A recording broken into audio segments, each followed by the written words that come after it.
Programa livre para todos os públicos. Olá! Mobilidade urbana, arquitetura e revitalização da cidade a gente tem por aqui. Fique ligado que o programa Urbanidade está começando.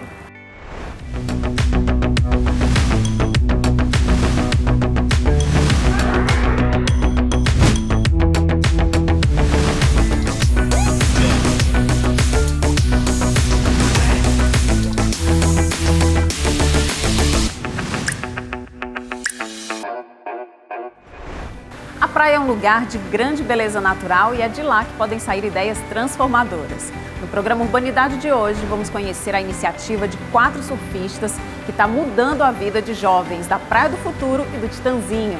Vamos receber também o sociólogo Marcos Vieira para falar sobre a relação da cidade com as produções audiovisuais. E por falar em audiovisual, vamos conhecer uma construção icônica da cidade, o Cine Teatro São Luís, lá no centro da cidade. Vamos lá?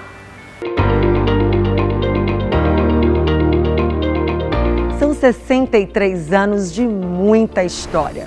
O São Luís é o cinema público do Brasil com o maior número de espectadores por sessão.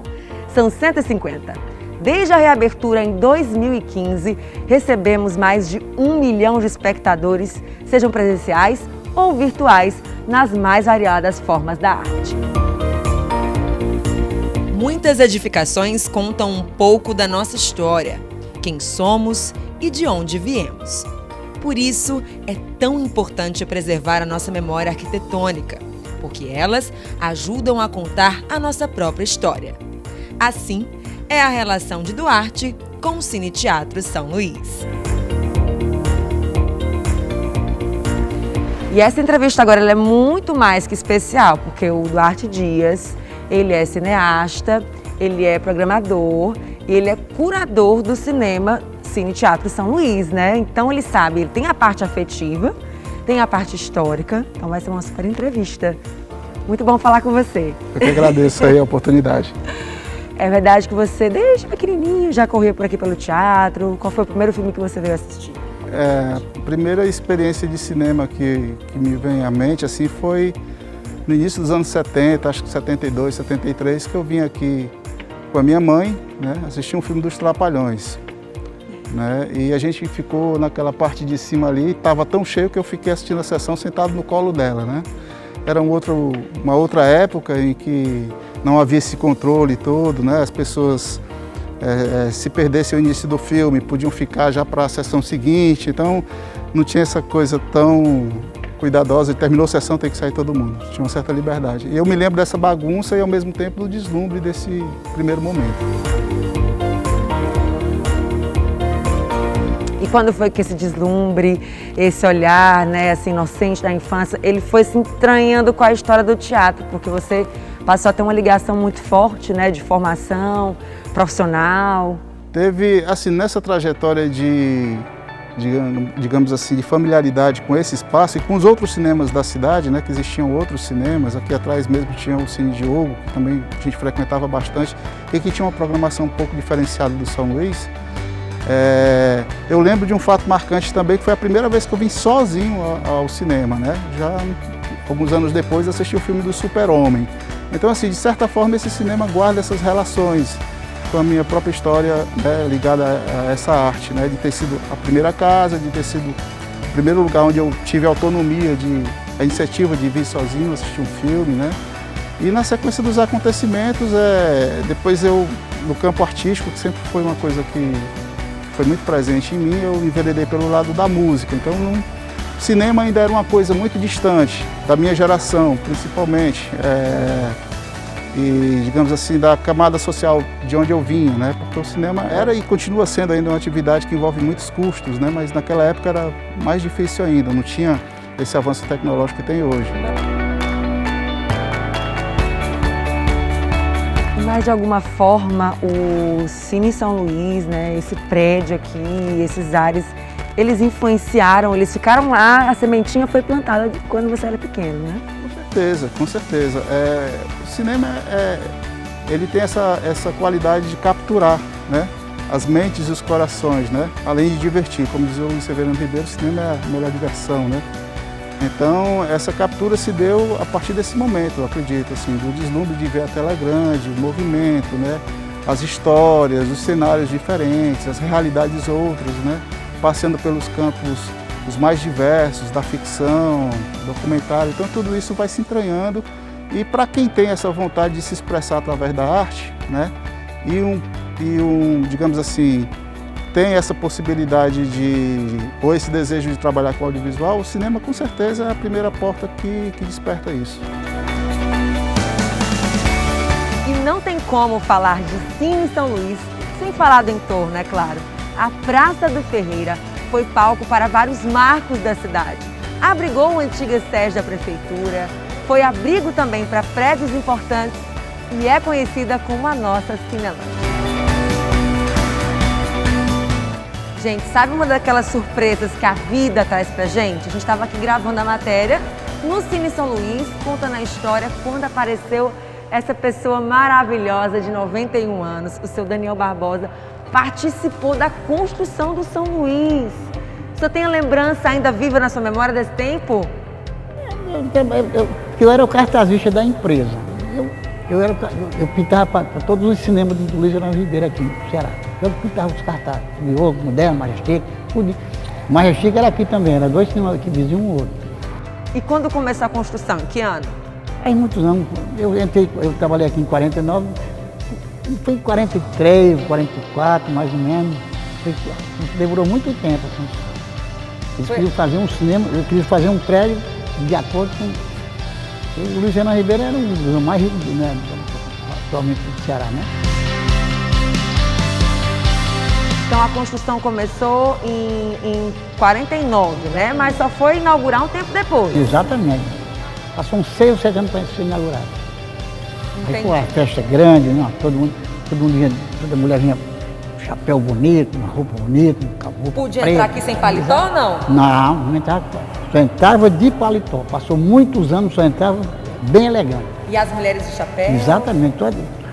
O que a mulher tinha de melhor em casa é que ela vinha para o São Luís. Então tinha um encantamento. Exatamente, exatamente. As pessoas colocavam as melhores roupas. Exatamente. Vir ao Cine São Luís era o melhor dia da semana, com a melhor roupa, era uma data especial. Quando a pessoa casava que queria dar um presente à esposa, vamos para o São Luís, assistir o filme do São Luís.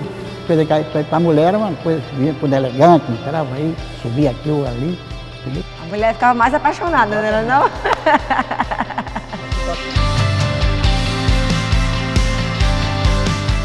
Quais são as histórias que você já viu por aqui? Assim, tem algum depoimento que você pode contar pra gente?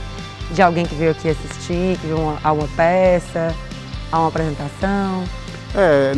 Nessa retomada do cinema a partir de 2015, ele deixou de ser apenas cinema, mas também incorporou outras linguagens artísticas, né?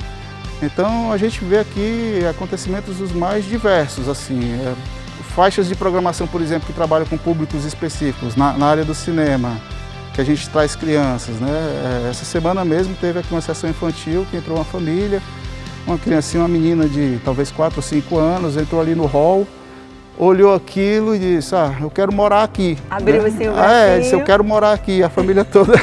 Foi assim, foi bem interessante, né? Porque esse é um impacto muito forte, né? Muitas dessas crianças vêm pela primeira vez e são impactadas por esse aspecto monumental do São Luís, né?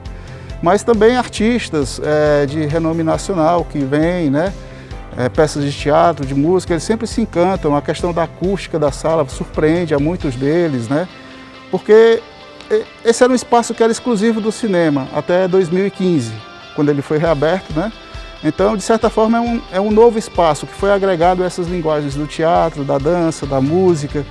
E a experiência dessas novas linguagens desse espaço é bem recente. Então, isso continua provocando espanto e entusiasmo, tanto dos artistas quanto do público.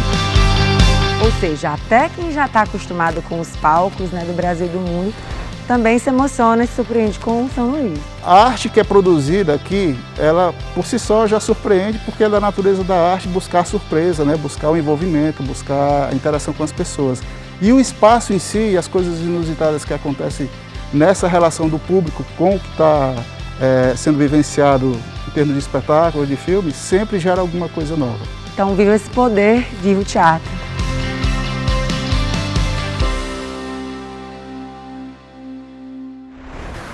O sociólogo Marcos Vieira é o nosso convidado especial de hoje. Seja bem-vindo ao nosso programa, Marcos. Na sua opinião, como o audiovisual se conecta com as memórias das cidades e como ele pode ajudar a construir identidades? O audiovisual se conecta da forma mais interessante, ou talvez uma das formas mais interessantes, que são as imagens. E as imagens produzidas dentro desse ambiente, ela é uma força muito grande.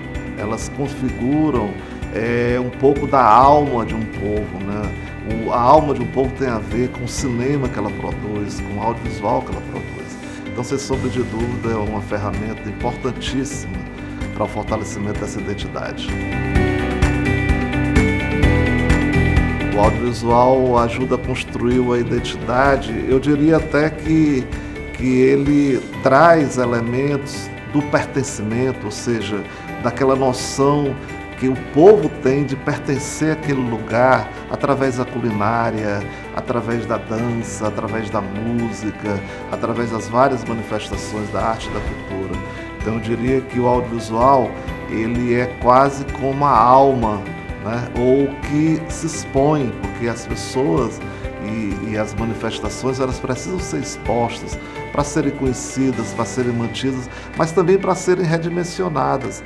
Eu diria até que há uma relação que nós temos até que avançar um pouco mais entre cultura e turismo, entre cultura e educação, entre cultura e as outras manifestações e políticas públicas também.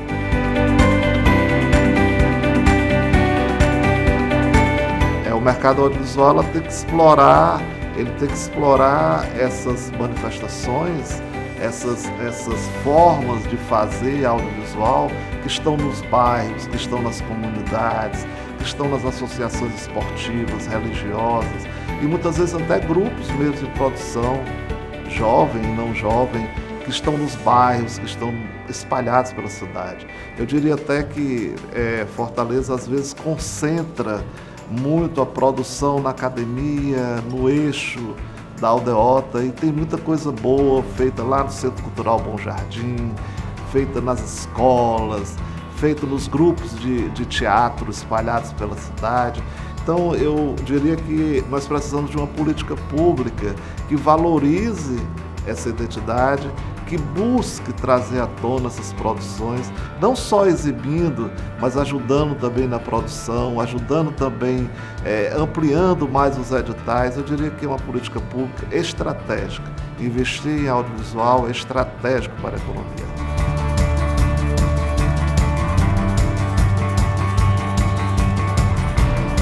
Eu tenho muitas memórias de Fortaleza. Eu sou de Fortaleza, né? E eu diria que o passeio público, por tudo que significa historicamente, o centro da cidade de uma maneira geral, ele é muito importante para mim, porque desde os 9 anos eu ando pelo centro da cidade, né? O passeio público, a Praça José de Alencar, a Praça do Ferreira, a Praça do Coração de Jesus, o Museu do Ceará, o Cine Teatro São Luís, o Teatro José de Alencar e outros prédios. Mas não são só prédios, sabe? Porque quando a gente fala em prédios, parece uma coisa muito física. Mas eu diria que o principal é o espiritual. É aquilo que representa, é o simbólico. Então o centro da cidade de Fortaleza, eu acredito que outros centros e outras formas de manifestação, não só arquitetônicas, a importância está exatamente aí, no que ela representa. O que ela representa para o ser humano, né? Para um garoto de 9 anos como eu, que já andava no centro da cidade, já trabalhava no centro da cidade.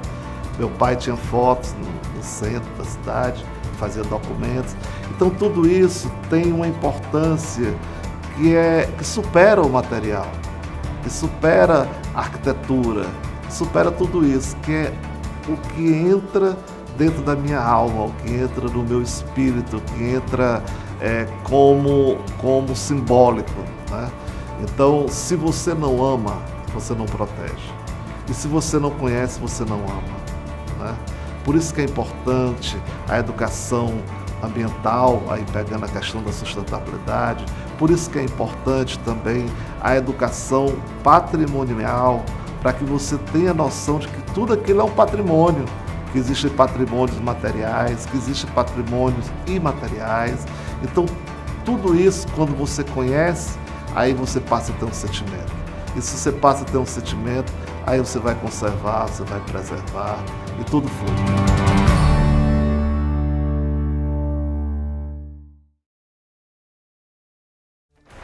Chegou a hora do intervalo. No próximo bloco, vamos até a Praia do Futuro conhecer o Instituto Povo do Mar.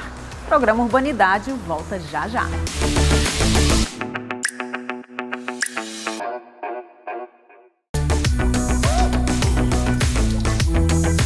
Praia, sol e muita transformação na vida de crianças e jovens do Titanzinho e da Praia do Futuro.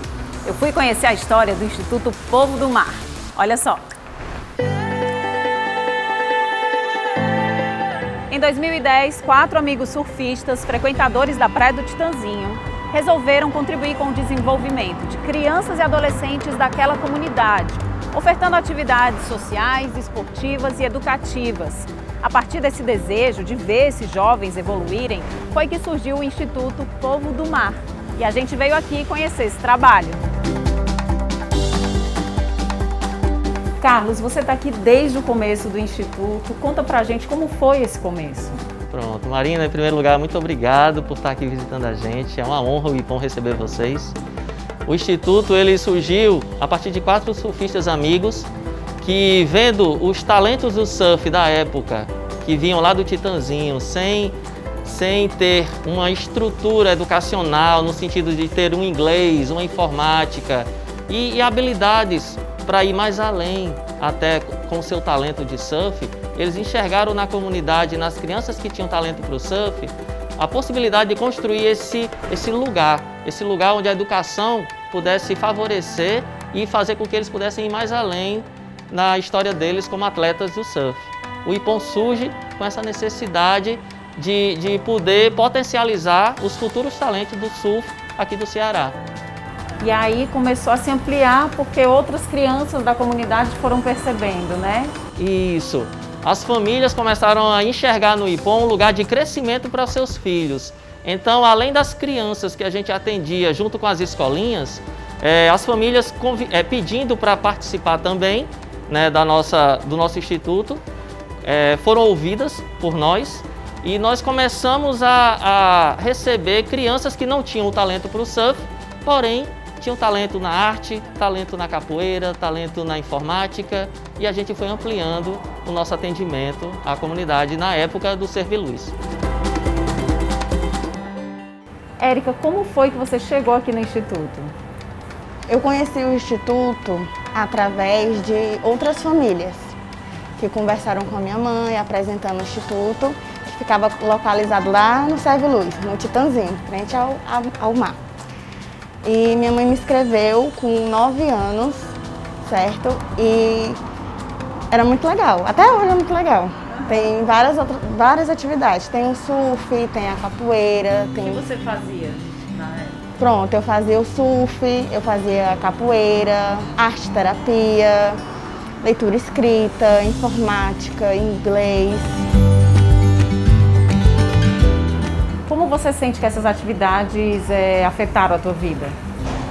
O inglês me ajudou muito na escola, apesar de não ser um inglês para a escola, é um inglês voltado mais para a comunicação, entendeu? Capoeira, né? O gingado, a arte. Vamos falar da escolha desse espaço, né? A gente está numa praça aqui, tem vários quiosques, né? Isso. Montados para cada atividade, né? Fala como foi essa construção desse espaço, como foi a escolha, né? Como vocês conseguiram começar aqui e fala desse processo. Pronto, o Instituto ele acontecia na Associação de Moradores lá no Titanzinho, buscando ampliar o atendimento para todo o Vicente Bison e poder ter um lugar estratégico aqui na Praia do Futuro. Nós começamos a mapear os espaços. Foi época também em que a gente precisava sair do lugar que a gente estava devido a questões lá, enfim, e a gente precisava ter outro espaço. O nosso presidente, mapeando junto aos seus contatos, conseguiu, junto com a Regional 2, a cessão desse espaço aqui da praça. E aqui a gente conseguiu construir e expandir o nosso atendimento. Hoje atendemos a 533 crianças e adolescentes. O Instituto Povo do Mar atende jovens das comunidades da Praia do Titanzinho, no Serviluz, e da Praia do Futuro. A Iane Gabriele é do Titanzinho. Ela está aqui há 6 anos. O Kelvin, de 12 anos, é da Praia do Futuro. Ele está por aqui há mais de um ano. A atividade que mais curte é a capoeira. Ajudou, porque meu sonho era ser professor de capoeira. Graças ao tio João, ele basicamente, deixa eu ensinar as pessoas que não sabem muito da capoeira. E isso é muito legal, porque meu sonho sempre foi ser um professor e ele tem me dado essa oportunidade muito boa.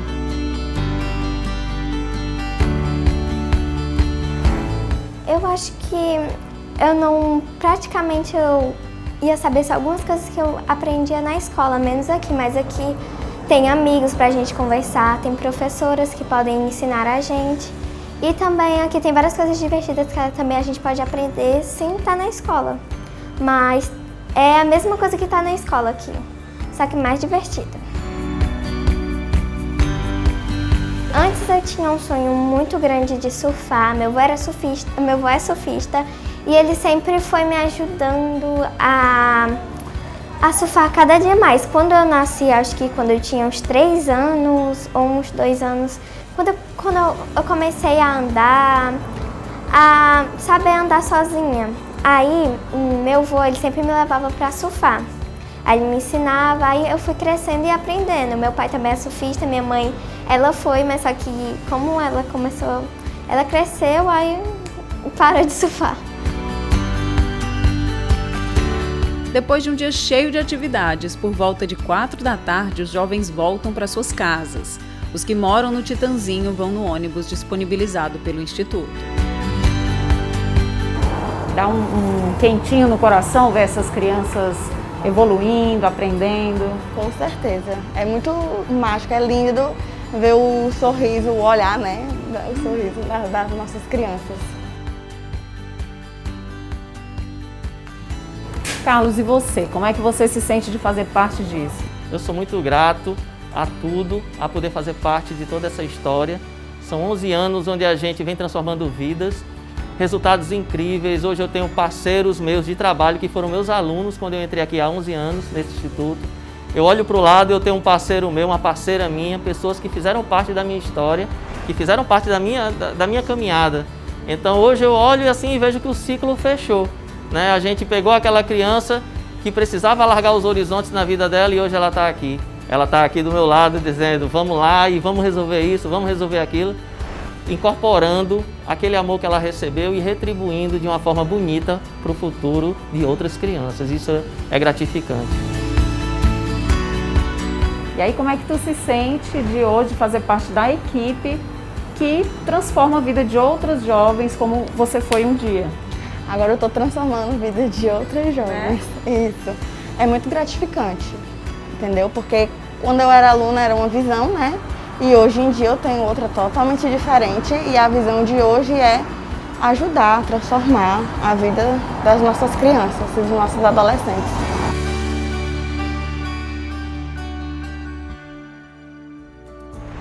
Agora vamos voltar a fazer contato com o sociólogo Marcos Vieira. Marcos, a gente acabou de ver essa matéria linda contando a história do Cine Teatro São Luís. Fala pra gente sobre a importância desse prédio. A importância do Cine São Luís, eu diria dos cinemas como um todo, ela é fundamental para a memória, Eu diria, ampliando um pouco, a memória arquitetônica, a memória histórica de uma cidade, de um estado, de um país, é muito importante. Eu tenho com o Cine São Luís, centro da cidade de Fortaleza, o marco inicial da capital do Cearense, um carinho muito grande. Vivenciei ali os primeiros filmes, em tela grande.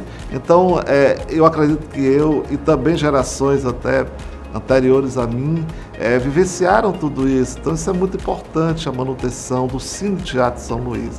E também um pouco da história, né? Severiano Ribeiro é cearense, era cearense, e um dos maiores exibidores do Brasil. Então quis produzir na cidade natal o melhor e mais bonito cinema do Brasil. Não tenho dúvida que o Cine Teatro Santo Luís é uma das peças arquitetônicas do Brasil mais encantadoras, né? Sobre os detalhes e tudo. Ali acontece o Cine Ceará, ali acontecem grandes eventos, e o governo do estado teve uma sensibilidade muito grande, né, de assumir esse prédio, de dar continuidade ao cinema. Então eu primeiro parabenizo, porque não adianta só você manter e conservar um prédio histórico, você tem que dar uso. Então o governo do estado, através da Secretaria de Cultura, deu uso. E eu diria que a gente poderia avançar também em outras construções, né, que também precisam ser conservadas e preservadas. Urbanidade para mim é afeto. Urbanidade para mim é a noção de pertencimento. Eu saber que eu pertenço àquele local e fazer disso uma rede de afetividade. Tem um amigo chamado Flávio Paiva que escreveu um livro chamado Bubrax, e nesse livro ele fala exatamente disso, da possibilidade que nós temos de nos apegar àqueles elementos que fazem parte da nossa identidade. Então, urbanidade para mim, se eu me sentir pertencente a um lugar e cuidar com afetividade desse lugar.